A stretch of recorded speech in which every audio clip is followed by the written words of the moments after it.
तो देखिए, अभी तक के डिस्कशन से हम इस निष्कर्ष पर पहुंचे हैं कि आपके जो मेन क्वेश्चंस हैं उन्हें मैं सम अप कर लेता हूं। आपका सबसे पहला क्वेश्चन ये था कि सरकारी नौकरी के कौन से कॉम्बिनेशंस हैं, और आपने कहा कि सरकारी नौकरी के कॉम्बिनेशंस एस्ट्रोलॉजिकल बुक्स में पढ़ते हैं, इधर उधर पढ़ते हैं, तो वो इतने ज्यादा कॉम्बिनेशंस बता दिए जाते हैं कि कहीं न कोई कॉम्बिनेशन लग जाता है। अब नौकरी लग जाती है तो हम कहने लग जाते हैं इस कॉम्बिनेशन की वजह से लगी, उस कॉम्बिनेशन की वजह से लगी। कभी D1 चार्ट में कॉम्बिनेशन बता दिया जाता है, कभी D10 में बताया जाता है। तो आपका प्रश्न ये था कि मैं आपको कोई बिल्कुल सटीक कॉम्बिनेशन बताऊं जो कि मैक्सिमम कुंडलियों के अंदर लगता है। दूसरा आपका प्रश्न है कि यदि किसी की सरकारी नौकरी नहीं लग पा रही है तो उस केस में उसको क्या रेमेडीज करनी चाहिए।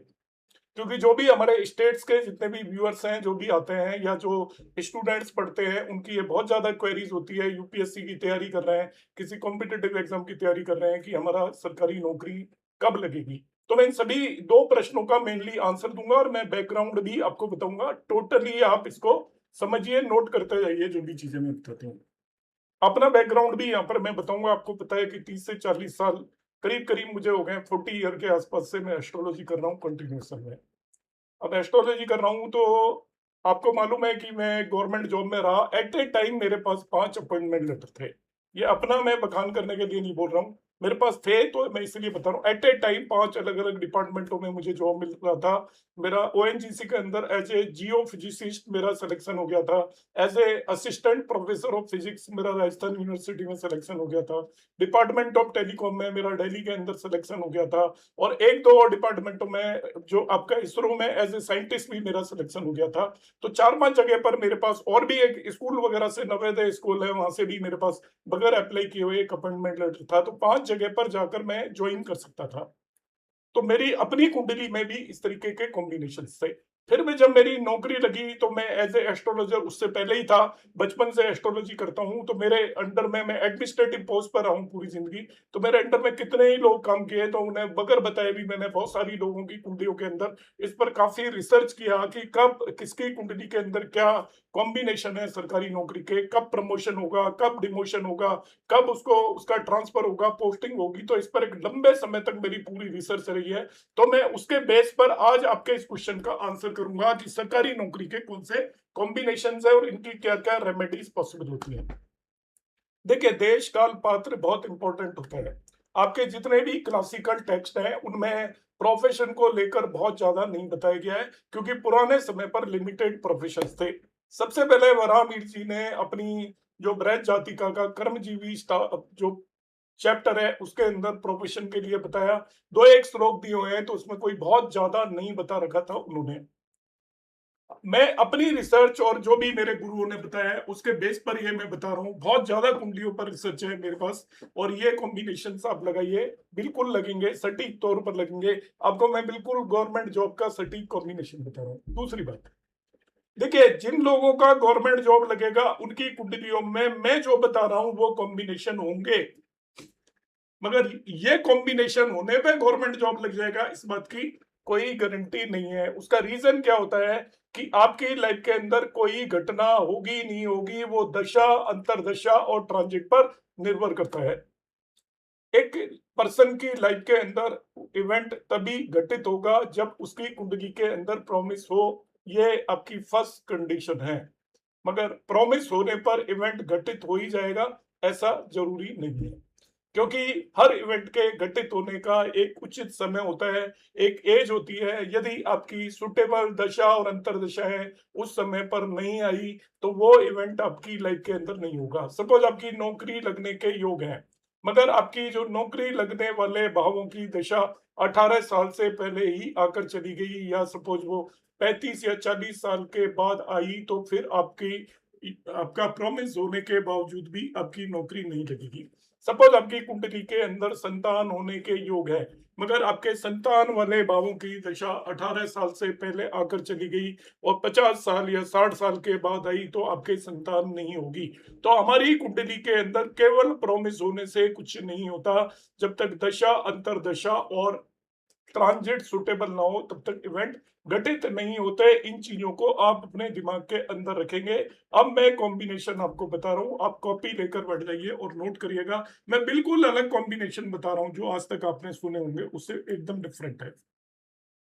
देखिए, काल पुरुष की कुंडली का पांचवा भाव, फिफ्थ हाउस, उसका जो लॉर्ड होता है फिफ्थ हाउस का, काल पुरुष की कुंडली में फिफ्थ हाउस लॉर्ड इन काल पुरुष कुंडली, काल पुरुष कुंडली ले रहा हूं मैं,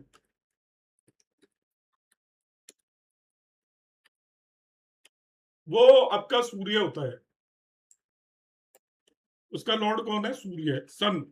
सन आपके पितरों को भी रिप्रेजेंट करता है, आपके पूर्व जन्म कर्मों को भी रिप्रेजेंट करता है। आप पिछले जन्म से इस जन्म के अंदर आए हैं, तो आपको जो राज सत्ता मिलती है या जो भी आपको प्रोफेशन मिलता है सरकार से, वो सूर्य की वजह से मिलता है। सूर्य आपको पता है कि हम इसे गवर्नमेंट का कारक बोलते हैं। सन इज द कारक ऑफ गवर्नमेंट। सन इज कारक ऑफ गवर्नमेंट। अब सबसे पहले क्लियरिफाई कर देता हूं मैं कि गवर्नमेंट क्या है आज के समय पर। आप गवर्नमेंट जॉब जिसे मान रहे हो वो क्या गवर्नमेंट है? गवर्नमेंट का मतलब कोई सरकारी नौकरी नहीं है, जो मैं आपको आज की क्लास के अंदर बता रहा हूं। सरकारी नौकरी बहुत लिमिटेड हो चुकी है। गवर्नमेंट का सूर्य आपको एक ऐसा प्रोफेशन दिलवाएगा जिसमें आपकी अर्निंग जो होगी वो मेनली पब्लिक मनी से होगी। लोगों के पैसे से जब किसी व्यक्ति की अर्निंग हो रही है, उसको हम यहाँ पर सरकारी नौकरी की तरह मानकर चलेंगे। अब पब्लिक के पैसों से अर्निंग होने के बहुत सारे तरीके होते हैं। पब्लिक से गवर्नमेंट टैक्स लेती है और वो टैक्स आप तक पहुंचे किसी भी तरीके से, तभी भी आप अर्निंग गवर्नमेंट से मानेंगे। सपोज आप एक कॉन्ट्रैक्टर हैं, तभी भी आप पब्लिक मनी को यूटिलाइज कर रहे हैं। तो जिस भी चीज के अंदर आप किसी चीज के सप्लायर हैं, हॉस्पिटल के अंदर सपोज मेडिसिन सप्लाई कर रहे हैं, तो भी आपको जो पैसा मिल रहा है, जो आपकी कमाई हो रही है, वो गवर्नमेंट के थ्रू हो रही है। तो आप गवर्नमेंट से कनेक्ट होकर किसी भी तरीके से कोई काम कर रहे हैं। सपोज आप एक आईटी कंपनी के अंदर काम कर रहे हैं, इंफॉर्मेशन टेक्नोलॉजी कंपनी के अंदर काम कर रहे हैं। वो इंफॉर्मेशन टेक्नोलॉजी कंपनी गवर्नमेंट को सर्विसेज प्रोवाइड कर रही है, गवर्नमेंट उसको रेवेन्यू दे रही है। तो इसका मतलब पब्लिक का पैसा उस कंपनी के पास जा रहा है, वहां से आपको सैलरी मिल रही है। जिस दिन गवर्नमेंट काम देना बंद करेगी, आपकी सैलरी रुक जाएगी, उसे भी हम यहाँ पर अर्निंग थ्रू गवर्नमेंट मानकर चलेंगे। तो यहाँ पर सरकारी नौकरी का मतलब ये नहीं है कि आपको सरकार के ऑफिस के अंदर as a government employee post मिले। यहाँ पर मतलब ये है, आपको समझने की जरूरत है कि आपका जो अर्निंग का सोर्स होगा वो गवर्नमेंट या पब्लिक मनी होगा, उसके कॉम्बिनेशन की हम बात कर रहे हैं। अब देखिए, आपकी काल पुरुष की कुंडली के अंदर फिफ्थ लॉर्ड होता है सूर्य, जिसे गवर्नमेंट का कारक माना गया है। अब मेरा ये एक्सपीरियंस है कि आपकी कुंडली का, आपकी कोई सी भी लग्न हो, दो प्लेनेट आपकी गवर्नमेंट नौकरी के लिए जिम्मेवार होंगे। दो प्लेनेट, एक होगा आपका सन और दूसरा होगा आपका फिफ्थ लॉर्ड। पंचमेश, पंचमेश अलग अलग लोगों के लिए अलग अलग हो जाएगा। फिफ्थ लॉर्ड क्यों लिया गया, सन क्यों लिया गया, इसको भी मैं अभी एक्सप्लेन करने वाला हूं। Why fifth lord? पांचवें भाव के स्वामी या सूर्य को क्यों जिम्मेदारी दी गई सरकारी पैसे से आपको कमा के देने की? देखिए, आपकी काल पुरुष की कुंडली में, ये मैंने हालांकि पाइसेस लगने की कुंडली बनाई हुई है। यदि मैं यहाँ पर वन साइन लिखता हूं तो पांचवें भाव के अंदर फाइव साइन आएगा। उसका लॉर्ड सूर्य होता है, इसीलिए हम सूर्य को सरकार का कारक क्यों बोलते हैं, ये भी मैं आपको कारण बता रहा हूं। यहाँ पर फोर्थ हाउस जो होता है, ये पब्लिक मनी का हाउस होता है। जो आपका कोई भी राजा महाराजा या सरकार लोगों से टैक्स से जो पैसा कमाती है, पब्लिक मनी का हाउस आपका फोर्थ हाउस है। देखिए, fourth house is the public money.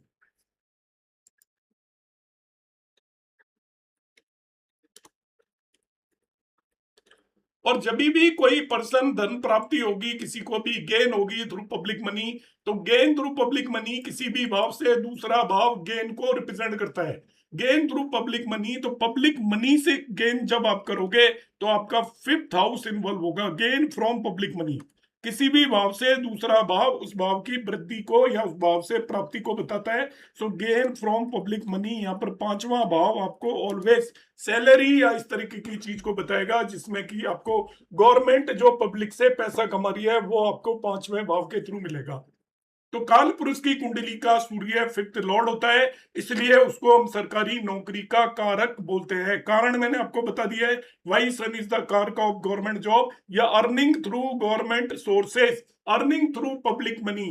अब आ जाता है आपका, मैं पंचमेश की क्यों बात कर रहा हूँ, फिफ्थ लॉर्ड की क्यों बात कर रहा हूँ। तो आपकी कुंडली के अंदर काल पुरुष की कुंडली में सूर्य है, तो सूर्य को हम सभी के लिए ले लेते हैं, मगर अलग अलग कुंडलियों के अंदर फिफ्थ लॉर्ड आपका गवर्नमेंट से रिलेटेड अर्निंग को सिग्निफाई करेगा। अब आपकी कुंडली के अंदर सूर्य और फिफ्थ लॉर्ड की दो पर्टिकुलर पोजीशंस मैं बता रहा हूं, उनमें यदि फिफ्थ लॉर्ड और सूर्य बैठा है, दोनों कई पोजीशंस बताऊंगा, तो वो आपकी गवर्नमेंट जॉब के योग बनाता है। वो पोजीशन कौन कौन सी है, देखिए आपकी कुंडली के अंदर आप देखिएगा, मैं दोनों प्लेनेट को कंबाइन कर रहा हूं। आपकी कुंडली का पहला भाव आप सेल्फ है, लग्न, दूसरा भाव आपका धन भाव है, चौथा भाव आपका सुख भाव है, और पांचवा भाव आपका अर्निंग थ्रू पब्लिक मनी है, सातवां भाव आपका, अभी मैं बताता हूं, नवा भाव भाग्य भाव है, 10वां भाव आपका कर्म भाव है, और 11वां भाव लाभ भाव है। जब किसी भी व्यक्ति की कुंडली में सूर्य और फिफ्थ लॉर्ड दोनों ही इनमें से किन्हीं भी भावों में बैठे हो, उसके सरकारी नौकरी के योग बनते हैं, सरकारी पैसे से अर्निंग के योग बनते हैं, शर्तिया तौर पर योग बनते हैं। कितनी ही कुंडलियां मैंने चेक कर ली कि यदि किसी व्यक्ति की कुंडली के अंदर लग्न में, दूसरे भाव में, चौथे भाव में, पांचवें भाव में, सातवें में, नौवें, 10वें और 11वें भावों में आपका fifth lord as well as sun दोनों जाकर बैठ जाए, तो उसके सरकारी नौकरी के योग बनते हैं। इन दोनों में से कोई एक बैठ जाएगा तभी भी योग बनेंगे, मगर वो 100% नहीं होंगे। दोनों जाकर बैठ जाते हैं, उसका कुछ ना कुछ तरीके से गवर्नमेंट के थ्रू उसकी अर्निंग होगी, आप इसे चेक कर सकते हैं। अब यहां पर इन भावों को किस लिए लिया गया है, देखिए कारण क्या है। जब आप सरकारी नौकरी करोगे, पंचमेश आपका लग्न के अंदर आकर बैठ गया, इसका मतलब आपको सेल्फ को रिप्रेजेंट करती है लग्न। सेकंड भाव आपके धन को रिप्रेजेंट करता है, आपको उसके थ्रू धन की प्राप्ति होगी, पांचवें भाव के थ्रू धन की प्राप्ति होगी। चौथा भाव आपकी पब्लिक मनी, हैप्पीनेस, और चौथे भाव में जब ये दोनों ही प्लेनेट आकर बैठेंगे तो ये आपके 10वें भाव को देखेंगे, जो कि कर्म का भाव है, और उससे रिलेटेड ये रिजल्ट देने की इनकी जिम्मेवारी हो जाती है। इसलिए जब ये पांचवें भाव के अंदर जाकर बैठेंगे तो ये आपके इच्छा पूर्ति और गेन के भाव 11वें भाव को देखेंगे, 11th हाउस को एस्पेक्ट करेंगे फिफ्थ हाउस में बैठकर, और सातवें भाव में जब बैठेंगे तो ये आपकी लग्न को एस्पेक्ट करेंगे। नवे भाव के अंदर बैठेंगे तो ये भाग्य भाव है इनका, आपके भाग्य को बली करेंगे। और 10वां भाव आपका कर्म भाव है, तो आपकी कुंडली के इन पर्टिकुलर भावों के अंदर आपका सूर्य और पंचमेश आकर बैठता है, तो वो बहुत प्रबल स्ट्रॉन्ग गवर्नमेंट जॉब के योग बनाता है। गवर्नमेंट जॉब को मैं पहले से ही क्लैरिफाई कर चुका हूं, कहीं आप सोचो सरकारी नौकरी का अपॉइंटमेंट लेटर की बात कर रहा हूं, नो, अर्निंग थ्रू गवर्नमेंट की मैं बात कर रहा हूं। तो आपका पंचमेश और सूर्य दोनों यदि पहले, दूसरे, चौथे, पांचवें, सातवें, नवें, 10वें और 11वें भाव में जाकर बैठ जाए, दोनों का मतलब दोनों सेम भाव में होना जरूरी नहीं है, आपका हो सकता है पंचमेश 5वें भाव में जाकर बैठ जाए और आपका सूर्य 10वें भाव में जाकर बैठ जाए, तो in that one particular case उस नेटिव की नौकरी लगने की पूरी संभावना है। दूसरी चीज, यही सेम चीज आपको D9 चार्ट में भी चेक करनी है, सेम चीज D9 चार्ट में भी चेक करनी है। D9 चार्ट में भी, D9 चार्ट का पंचमेश और सूर्य यदि इनमें से किसी भाव के अंदर जाकर बैठा हो, D9 चार्ट का पंचमेश और सूर्य दोनों हो तो बहुत बेहतरीन है, मगर दोनों में से आपका एक भी यदि बैठा हो तभी भी हम उस कॉम्बिनेशन को मानकर चलेंगे। नेक्स्ट कॉम्बिनेशन देखेंगे, सेम स्थिति आप D10 चार्ट के अंदर देखोगे। D10 चार्ट के अंदर आप सूर्य को प्रेफरेंस दोगे, D10 चार्ट में हम किससे प्रेफरेंस देंगे, सूर्य को। तो D1 चार्ट के अंदर आपका fifth lord of D1 chart और सूर्य दोनों मैंने जो 1 2 4 5 7 9 10 11 भाव बताए उसके अंदर जाकर बैठ जाता है। सिमिलरली D9 चार्ट के अंदर भी इन दोनों में से कोई एक भी इन भावों के अंदर बैठा हो, और D10 चार्ट में भी इन दोनों में से कोई एक भी इन भावों के अंदर बैठा हो, तो वो आपको गवर्नमेंट जॉब की गारंटी देता है, ये मानकर चलिए। यदि तीनों में ये कॉम्बिनेशन है तो आपकी ये गवर्नमेंट जॉब की यहाँ पर गारंटी हो जाएगी, आपकी कुंडली के अंदर नटक प्रॉमिस हो जाएगा कि आपका गवर्नमेंट जॉब लग जाएगा। एक चार्ट पर भी हम इसको डिस्कस करेंगे, आप एंड तक इंतजार करिएगा, वीडियो को छोड़ के मत जाइएगा। ये मैंने आपको कॉम्बिनेशन बता दिया। D9 और D10 में आप ये मानकर चल सकते हो कि फिफ्थ लॉर्ड और सूर्य दोनों ना हो तो एटलीस्ट एक जरूर होना चाहिए। D10 में भी यही हम योग देखने की कोशिश करेंगे। अब आ जाती है दूसरी आपकी स्थिति, very important thing, second one thing. दूसरी स्थिति। अब D9 में बहुत लोग क्वेश्चन अराइज करेंगे जी हम कौन से उसके लॉर्ड की हम बात करें, क्या D9 के फिफ्थ लॉर्ड की बात करें? नहीं, आपका D1 का fifth lord of D1 D1 के फिफ्थ लॉर्ड को ही D9 में आपने देखना है, वो पहले दूसरे चौथे पांचवें सातवें नवें 10वें 11वें भाव में जाकर बैठ जाए। इसी तरीके से D10 में भी आपको D1 के फिफ्थ लॉर्ड को ही देखना है कि वो D10 में भी पहले दूसरे चौथे पांचवें सातवें नवें 10वें 11वें भाव में जाकर बैठेगा तो आपको गवर्नमेंट से रिलेटेड जॉब देगा। कब लगेगी दशा और अंतर दशाओं से हम एक एग्जांपल बताएंगे। अब एक क्वेश्चन आ जाता है, बहुत बेहतरीन क्वेश्चन पूछा था कि यदि हमारी गवर्नमेंट की तैयारी कर रहे हैं तो क्या रेमेडीज कर सकते हैं। तो दोस्तों मैं आपको रेमेडीज ये बता देता हूँ, हार्ड वर्क करिए, रेमेडीज के चक्कर में मत पड़िए। जब तक आप पढ़ रहे हैं आपको इन चीजों की जरूरत नहीं है, क्योंकि आप जहां रेमेडीज के चक्कर में पड़ जाओगे आपका पढ़ाई से ध्यान भटक जाएगा। मेहनत आप करिएगा, वो अपने आप में संपूर्ण रेमेडी है। फिर दूसरी एक जो बहुत इंपॉर्टेंट बात हम जिस पर डिस्कशन करेंगे अभी आज की क्लास के अंदर, वो सबसे इंपॉर्टेंट बात यह है कि आपकी जिंदगी के अंदर एक कुंडली आपकी बन गई तो ऐसा नियम है कि कुंडली के अंदर वही घटना घटित होंगी जिनका प्रॉमिस कुंडली में है। यदि आपकी कुंडली में किसी घटना का प्रॉमिस नहीं है, वो दुनिया की कोई भी ताकत उसे घटित नहीं कर सकती। प्रॉमिस नहीं है, वो घटना नहीं हो सकती, नहीं हो सकती, नहीं हो सकती। अब छोटा मोटा प्रॉमिस है उसको आप इंप्रूव कर सकते हो, मगर प्रॉमिस जरूर होना चाहिए। आप एग्जांपल से समझिए, आपको पानी पीना है, पानी नहीं है, कहीं आप ऐसी जगह पर चले गए जहां पानी है ही नहीं, कोई भी रिसोर्स नहीं है, तो आप पानी नहीं पी सकते, किसी भी हालत में नहीं पी सकते। मगर आपके पास वहां पानी है, कीचड़ वाला पानी है, गंदा पानी है, बदबूदार पानी है। अब आप पानी पी सकते हो रेमेडीज कर कर। गंदा पानी है, उसके अंदर आप फिटकरी डाल सकते हो, उसके अंदर बैक्टीरिया है, आप उसे उबाल सकते हो, मगर पीने को पानी तभी मिलेगा जब आपके पास पानी होना चाहिए। इसी तरीके से आपकी कुंडली के अंदर कोई भी घटना तभी घटित होगी जब आपकी कुंडली के अंदर प्रॉमिस है। आपकी रेमेडीज क्या करती है, जैसे हमें गंदे पानी को रेमेडीज करके उपचार करके साफ कर लेते हैं और उसे उपयोग में ले आते हैं, वो हमारा काम चला देता है मेहनत करने के बाद। उसी तरीके से यदि आपकी कुंडली के अंदर प्रॉमिस है मगर वहां पर कुछ पीड़ा है, तो उस पीड़ा को दूर रेमेडीज से किया जा सकता है। तो आप इस तरीके की किन्हीं भी बातों के चक्कर में ना पड़े। मेरी ये भी ड्यूटी है कि 99.99% लोग जो रेमेडीज बताते हैं वो बिल्कुल भी काम नहीं करती हैं। तो आप इस चीज का ध्यान रखिएगा, क्योंकि ये मैं प्रोफेशन से रिलेटेड बता रहा हूँ। बच्चे होंगे 29-30 साल के, वो फालतू की रेमेडीज में यदि पड़ जाएंगे काम नहीं होगा। आपकी कुंडली के अंदर यदि प्रॉमिस है थोड़ा भी, आप हार्ड वर्क करेंगे आपका काम मिल जाएगा। रेमेडी तभी काम करेगी, और रेमेडी का मतलब ये नहीं है कि आप कुछ बहुत कर जाओगे। यदि आपको नौकरी चाहिए तो पढ़ाई सबसे बड़ी रेमेडी है, हार्ड वर्क सबसे बड़ी रेमेडी है, ट्रिक्स को यूज करना सबसे बड़ी रेमेडी है। बाकी किसी भी रेमेडी के चक्कर में ना पड़े। और आप करते भी हैं और चीजों की, तो मैंने आपको बता दिया है क्या है। यदि प्रॉमिस नहीं है तो वो इवेंट घटित नहीं हो सकता, चाहे आप कुछ भी कर लीजिए।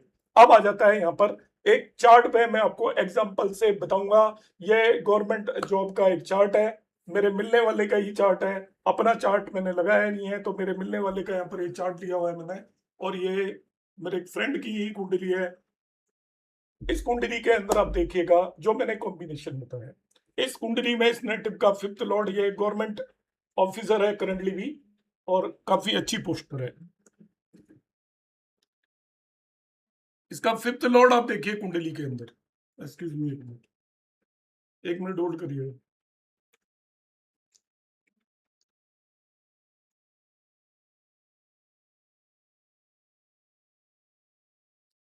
हाँ, तो देखिए इसका फिफ्थ लॉर्ड है मून। सिंपल से कॉम्बिनेशन बता रहा हूँ। ये मून आपका देखिए पहले भाव के अंदर आकर बैठ गया। मैंने आपको बताया था पहला, दूसरा, चौथा, पांचवा, सातवां, नवां, 10वां, 11वां। सूर्य को देखिए, सूर्य इसके चौथे भाव के अंदर जाकर बैठ गया। तो फिफ्थ लॉर्ड सेल्फ में आकर बैठ गया लगने के अंदर, और ये आपका सूर्य यहाँ पर इसके सेवेंथ हाउस को एस्पेक्ट कर रहा है। D1 चार्ट में ये मैंने कॉम्बिनेशन देखा, आपको क्लियर कट कॉम्बिनेशन यहाँ पर नजर आ रहा है। अब मैं चला जाता हूँ इसके D9 चार्ट के अंदर। तो D9 चार्ट के अंदर यहाँ पर मैं देखता हूँ इसका जो फिफ्थ लॉर्ड है दैट इज मून। तो मून को मैं देखता हूं तो ये आपके 10th हाउस के अंदर जाकर बैठ गया है D9 चार्ट के अंदर। फिर D10 चार्ट को मैं उठाकर देखता हूं, तो D10 चार्ट को यदि नेटिव को देखते हो तो D10 चार्ट में इसका फिफ्थ लॉर्ड मून आपके 9वें भाव के अंदर जाकर बैठा है और सूर्य आपके 10वें भाव के अंदर बैठा हुआ है। 6 पैरामीटर आपको चेक करना है। Fifth lord of D1 and sun दोनों देखने हैं आपको, D1 चार्ट में देखने हैं, D9 चार्ट में देखने हैं और साथ ही साथ वो आपके D10 चार्ट के अंदर देखने हैं। ये आपके होने चाहिए पहले, दूसरे, चौथे, पांचवें, 7वें, 9वें और 10वें, 11वें भाव के अंदर ये 6 के 6 पैरामीटर है। It is very strong promise, मगर वो आपको अक्सर नहीं मिलेंगे। फिर भी अधिकतर ये पैरामीटर आपको एज इट इज मिल जाए। D1 में दोनों पैरामीटर मिल जाते हैं, D10 में दोनों पैरामीटर मिल जाते हैं, तभी भी बहुत स्ट्रॉन्ग प्रॉमिस हो जाता है। यहाँ पर आप कह सकते हो नवांश में, हालांकि इनका सूर्य उस भाव के अंदर अवेलेबल नहीं है, नवांश के अंदर सूर्य आपके इनमें से किसी भी भाव के अंदर अवेलेबल नहीं है, मगर बाकी सारे पैरामीटर, पंचमेश यहाँ पर 10वें भाव में बैठा हुआ है, यहाँ पर सूर्य 10वें भाव के अंदर बैठा हुआ है, यहाँ पर सूर्य 10वें भाव को देख रहा है, पंचमेश यहाँ पर मून सभी जगह पर सही पोजीशंस के अंदर प्लेस्ड है। तो इस कुंडली के अंदर प्रॉमिस है गवर्नमेंट से रिलेटेड अर्निंग का, बहुत स्ट्रॉन्ग प्रॉमिस है।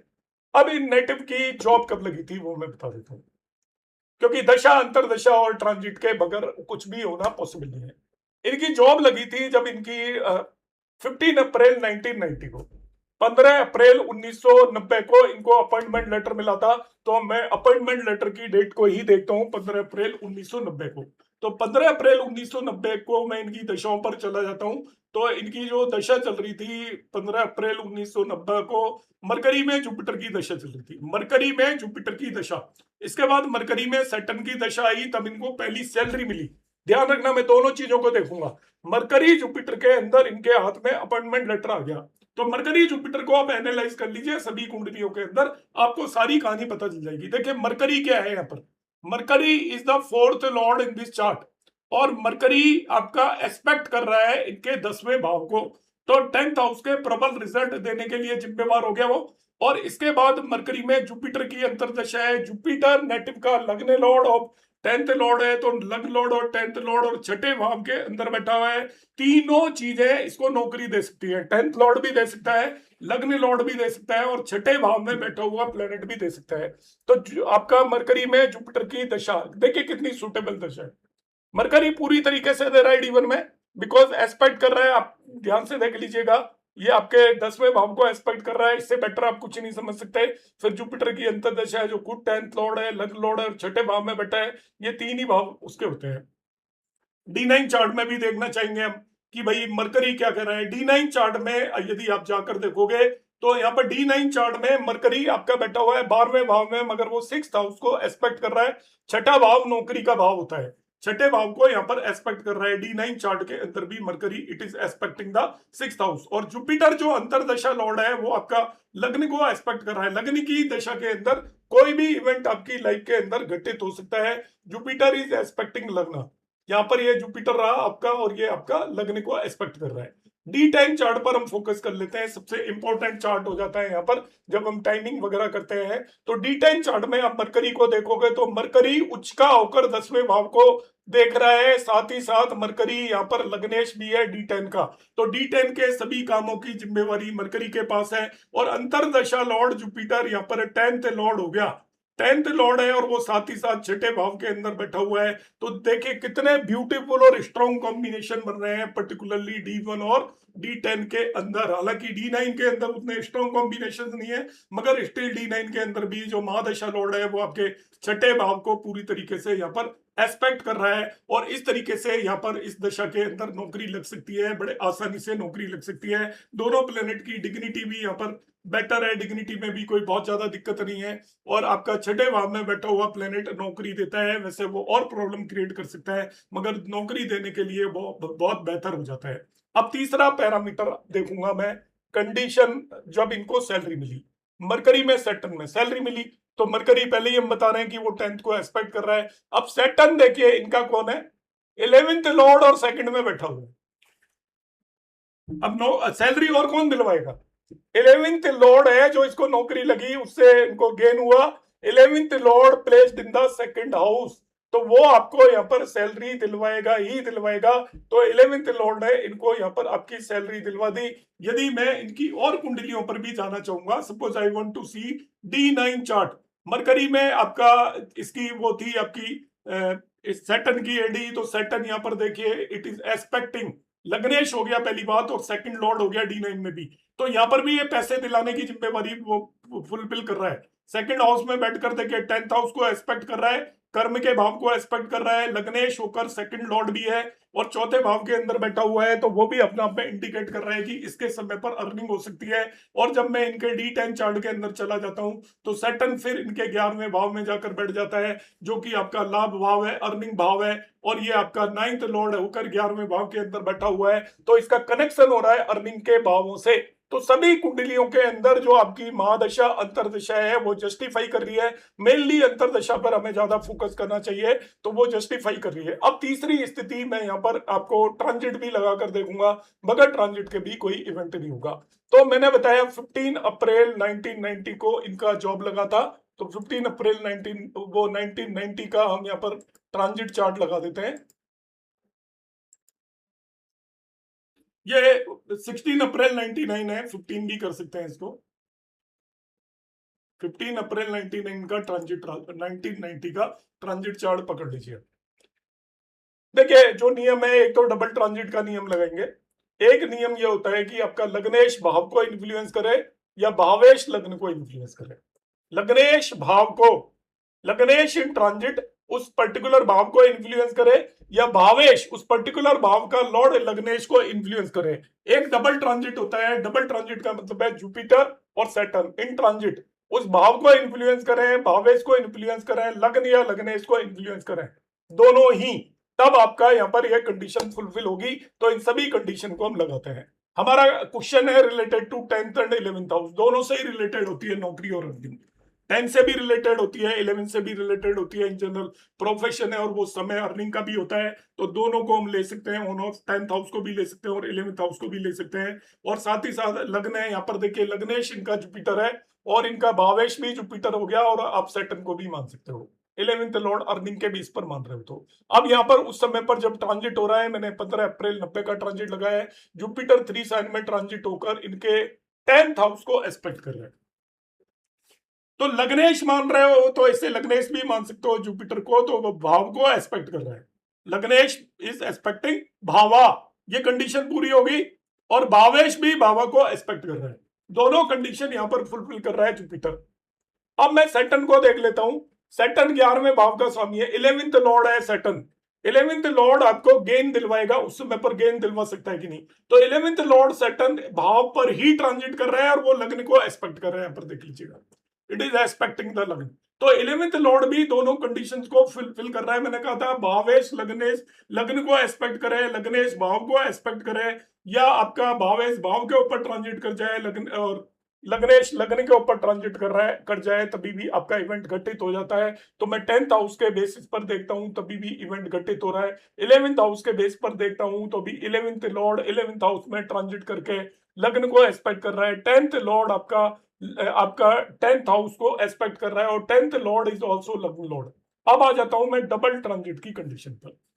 सैटर्न यहाँ पर ट्रांजिट कर रहा है, तो देखिए सैटर्न लग्न को इन्फ्लुएंस कर रहा है, तो सैटर्न ने डबल ट्रांजिट की कंडीशन फुलफिल कर ली, और जुपिटर आपके 10वें भाव को एस्पेक्ट कर रहा है, तो यहाँ पर आपके दोनों ने आपकी डबल ट्रांजिट की कंडीशन को फुलफिल कर दिया। आपका जुपिटर भी डबल ट्रांजिट में 10th हाउस को ले रहा हूं मैं प्रोफेशन को। नियम क्या है, जुपिटर या तो 10th हाउस को इन्फ्लुएंस करे, 10th लॉर्ड को इन्फ्लुएंस करे, लग्न को इन्फ्लुएंस करे, लग्न लॉर्ड को करे, चार में से किसी को भी कर दे। सैटर्न 10th हाउस को इन्फ्लुएंस करे, 10th लॉर्ड को इन्फ्लुएंस करे, लग्न को इन्फ्लुएंस करे, लग्न लॉर्ड को इन्फ्लुएंस करे, तो जुपिटर आपका 10th हाउस को इन्फ्लुएंस कर रहा है, कंडीशन फुलफिल कर दी। सैटर्न आपकी लग्न को इन्फ्लुएंस कर रहा है, तो डबल ट्रांजिट की भी कंडीशन फुलफिल हो गई। यहाँ पर सारे पैरामीटर परफेक्ट है, उस समय पर नेटवर्क की जॉब लगी है, तो आप लोगों को उम्मीद है ये समझ में आ गया होगा। अब मैं आगे जो आप पूछ रहे थे उस टॉपिक पर बात करूंगा।